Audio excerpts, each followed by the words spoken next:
Hi and welcome to an unboxing and a flip through of the Wildwood Tarot. I got the second hand, so the box is a little bit beat up, but it's created by Mark Ryan and John Matthews with the illustrations of Will Worthington, and it is published by, I think it's Sterling Ethos. Yep.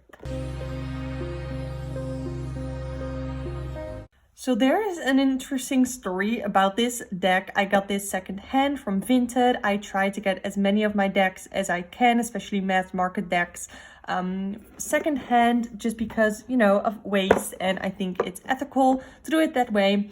And this is a very interesting deck. I already sort of looked through the guidebook because when you open it up, it's a horrible box, by the way, because first of all, I have to open it. It's empty. But when you get it, the book is inside here, and then the cards are divided into two equal stacks. However, you can never get two stacks equal when you put them in yourselves. And the thumb thingies, they don't make it deep enough that you can actually get all of the cards out of here. So you're gonna make a mess anyway, and I'm probably gonna throw out the box because I hate it. And the cards are here, by the way, and I'm gonna make a bag for it, like probably today. That being said, this is the guidebook that comes with it, and the deck is set up very interestingly. So one of the things that I found the most interesting, as well as a little bit the most overwhelming, is the deck is set up with the Wheel of the Year in mind. So I'm definitely gonna read through all of this, and I'm probably gonna do an entire deck study on this tarot deck because it is set up super interestingly. And we're gonna walk through the cards. So cardstock wise, it is pretty thin and cardboardy. I like that, okay, because it makes for a great shuffle. I have mobility issues in my thumb, so I appreciate that when a cardstock is a little bit flimsy because I can handle them better. These are the backs. Sort of, I don't know, I don't love them. I definitely don't hate them. So let's put them in frame. So these cards, beautiful white borders, and then an italic font at the bottom for the titles. And as you can already tell, the cards are named differently. That is the case for the major and the minor arcana. So I do believe most of the major arcana are renamed. And then when we go into the suits, I'll tell you which ones are which and connect to which element. However, I did not get this in order because I got it second hand, so I put it in order myself. So the order that I am flipping through it right now is not the same order as it will be in when you get it. But this order makes sense to me. So we're first starting with the major arcana with the Wanderer as the Fool, the Shaman as the Magician. And there is so much detail in this artwork, and I like the sharp lines, the Seer as the High Priestess, because it is still easy to see. It doesn't feel, so far what I have seen from the deck, it does not feel overwhelming. We have the Green Woman as the Empress, and then the Green Man as the Emperor. This is a name, a word that I cannot ever pronounce. The Enchest, I cannot pronounce it, but this is the Hierophant. And luckily I know the numbers, so I know 6 is the Lovers, 7, the Archer, is the Chariot. Overall, I do think cards are in great condition for being second hand, and I definitely want to edge this deck. I think green, probably. The Stag is Strength. Then the Hooded Man is the Hermit. The Wheel of Fortune. I like that we have both the Moon and the Sun. I like it. The Woodward. Oh, this is Justice. Interesting. We have the Mirror as the Hanged Man. I really like that. I find that very interesting. The Journey as the Death card. I like that even though they renamed Death, we still get somewhat of a morbid image. We have Balance. This is Temperance. Then the Guardian is the Devil. The Blasted Oak is the Tower card. The pole star is the star. The moon on water is the moon. The sun on life is the sun. The great bear is judgment. And I find this super interesting because what I found, like I read the guidebook for this card, and what I found was that it was sort of critical towards the original RWS depiction because it's very Christian. It's about taking the souls out of the coffins, like the souls that are worthy out of their coffins, and to, I don't know, send them to heaven or something like that. So it is not a secret that a lot of the RWS imagery is very based in the Christian religion, and I don't think that there's anything wrong with it. However, I don't identify with the Christian religion. I don't know what I do identify as. It's not something that I really am very conscious about, I guess.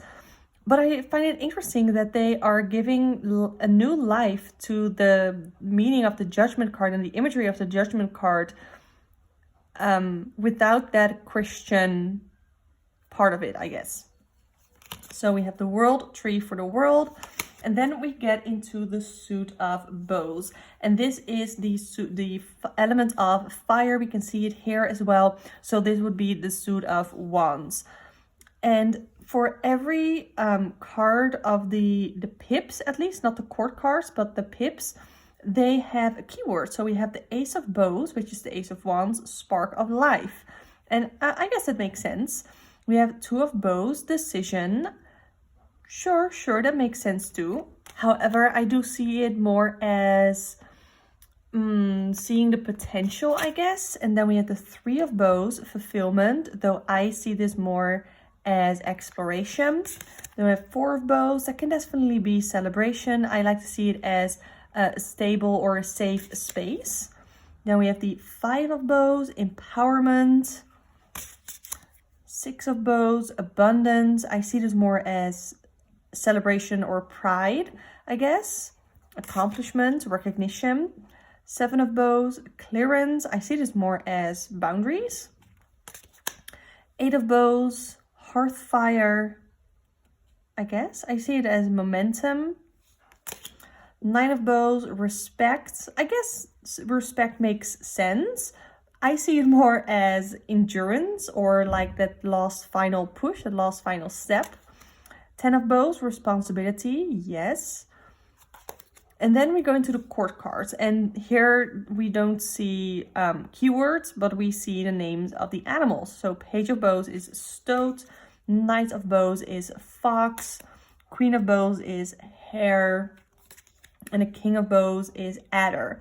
And I am not super fan of that because it's like my Queen of Bows, my Queen of Wands is, I mean, I guess you can see it. It's like she's confident, she's fiery, and I don't really get that a lot from this card. But it's fine. I'm gonna read through the entire guidebook and hopefully see a little bit more. Then we have the suit of vessels. This is the water element or the suit of cups. So we have the Ace of Vessels, the Waters of Life. So for the, I'm gonna collect the aces actually. So the Ace of Bows was the Spark of Life. And with the Ace of Vessels, we have the Waters of Life. And then we have Two of Vessels, Attraction. I do see that, or I like to see it as connection. Three of Vessels, Joy. I see more as community. Four of Vessels, Boredom. Yes, I like that. I like the image as well. Five of Vessels, Ecstasy. I definitely don't see it as that. The Five of Vessels, the Five of Cups, I see it more as pessimism. But I'm very interested in seeing what the guidebook has to say about it. Six of Vessels, Reunion. I like that. I think more of it as nostalgia, clinging to the past. Seven of Vessels, Mourning. I would then switch, I guess, the Five of Vessels and the Seven of Vessels, because I see the Five of Vessels or the Five of Cups as pessimism, and I see the Seven of Cups more as having a lot of options and almost feeling overwhelmed by all of the options, wanting to explore them all. Then Eight of Vessels, Rebirth, I guess. I see it as moving on. Nine of Vessels, Generosity. 10 of Vessels, Happiness. I do like this. I do like this. And then we have the Page of Vessels, Otter, the Knight of Vessels, Eel, then the Queen of Vessels, Salmon. It's like, okay, the Queen of Cups. Do you see the Queen of Cups as a salmon? Like, I don't even eat meat. I don't eat fish. I'm a vegan, but still, it's weird to me. And then the King of Vessels, Heron. I don't know. So that was the suit of cups, the suit of vessels. And then for the Ace of Arrows, we have the Breath of Life. And I guess when I put the aces together, they make a little bit more sense than individually. The Two of Arrows, Injustice. I see it more as a decision needing to be made, and both decisions aren't great, which I guess is an injustice. Three of Arrows, Jealousy. I see it more as a pain, a past hurt. Four of Arrows, Rest. That is exactly how I see that. Five of Arrows, Frustration. I like that. It's like he already, what do you call it? You don't say through, but he already pointed 4 arrows at the ram, I guess, and he still didn't hit it. So the 6 of Arrows, Transition, very accurate. The 7 of Arrows, Insecurity. I like this idea because it's with the 7 of Arrows or the 7 of Swords, I often think of betrayal, but it's interesting that with this you kind of look what is behind that betrayal. Like the reason behind the betrayal is probably insecurity of their own abilities, which is why someone feels the need to sabotage you, or it could be about self-sabotage as well. 8 of Arrows, Struggle. Yeah, I see it more as restriction, limitations. 9 of Arrows, Dedication. Definitely not. I see that as worries, like very deep worries. 10 of Arrows, Instruction. Absolutely not. I see it as a low point. So yeah, I might just take off the keywords, but I would not know how to do that properly. Page of Arrows, a wren. Knight of Arrows, a hawk. Queen of Arrows, a swan. King of Arrows, kingfisher. And then we go into the suit of stones. The Foundation of Life. Makes sense. Then we have the 2 of Stones, Challenge. Yes, I see it more as setting priorities and a need to simplify your life. The 3 of Stones, Creativity. 4 of Stones, Protection. Very accurate to me. 5 of Stones, Endurance, is more as in what is needed to get out of that 5 of Pentacles situation. 6 of Stones, Exploitation. Very interesting of the for the 6 of Pentacles. Very interesting. The 7 of Stones, Healing. I see it more as assessing your process, your progress, your evaluation. 8 of Stones, Skill. Yes, very accurate. 9 of Stones, Tradition. I like that idea. I like that idea. And 10 of Stones, Home. I like that too. So for the last court cards, we have Page of Stones, Lynx. The Knight of Stones, Horse, I guess. I feel like all the knights should be horses, but okay. We have Queen of Stones, Bear. And then we have King of Stones, Wolf. So I definitely have like a couple of questions for some of the imagery, especially for the keywords, and then especially in the suit of the swords. However, I'm definitely gonna read the guidebook. I hope that it will make a little bit more sense. So let's shuffle these, do the shuffle test. I already shuffled them. I love them.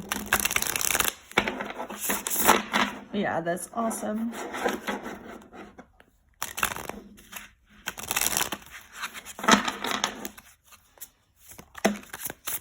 I'm also very excited to etch these.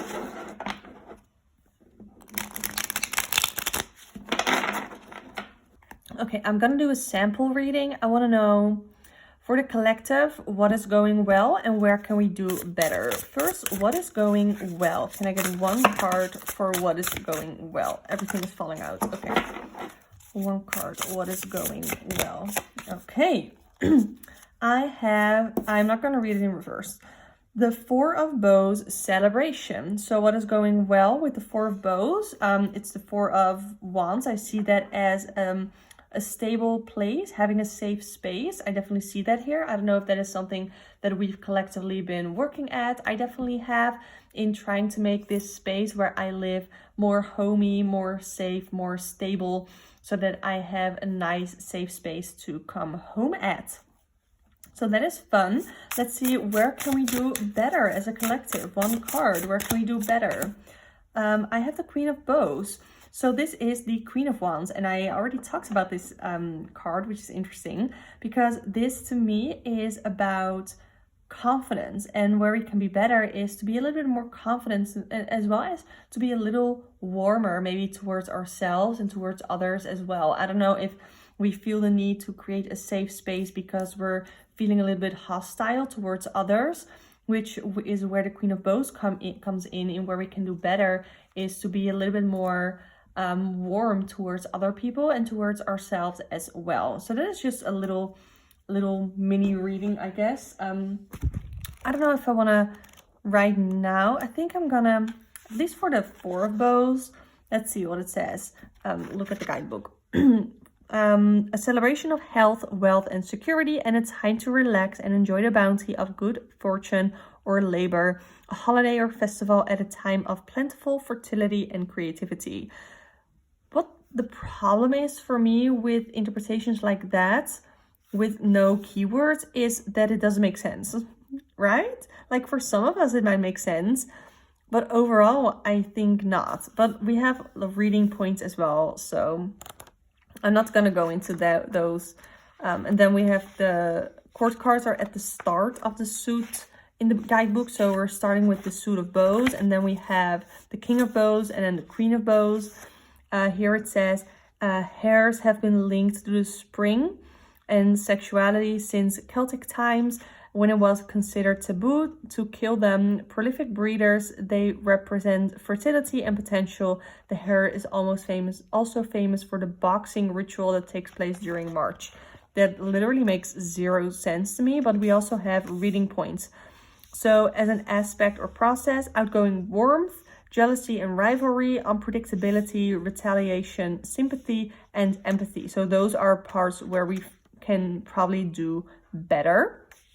It can also be like an event or a happening, or as a person in your life. So I like that they like the way that they've done the court cards with the reading points makes a lot of sense. So I'm definitely gonna read the reading points for the other cards as well, and I'm probably gonna make like my own little cheat sheets for this deck. I already have a normal tarot card meaning cheat sheet up on my coffee page, whatever you want to call it. And I think I'm gonna do one just for myself for this deck as well, because I think I can benefit from it. So for now, I want to say thank you so much for watching. Let me know what your thoughts are on this deck in the comments down below. Do you have it? Are you thinking of getting it? What are your thoughts on it, on the structure and everything? And if you want to book a personal one-on-one tarot reading with me, you can do so through the link in the description box below. Subscribe to this channel if you want to see more like pick card readings, deck flip throughs, all that fun stuff. I do those all the time, like 3 times a week. So there's that. And then also I want to ask you to follow and listen to my podcast. You can find the link in the description box below. I do weekly forecasts through astrology and the tarot. So again, super fun. But for now, thank you so much for watching, and hope to see you next time.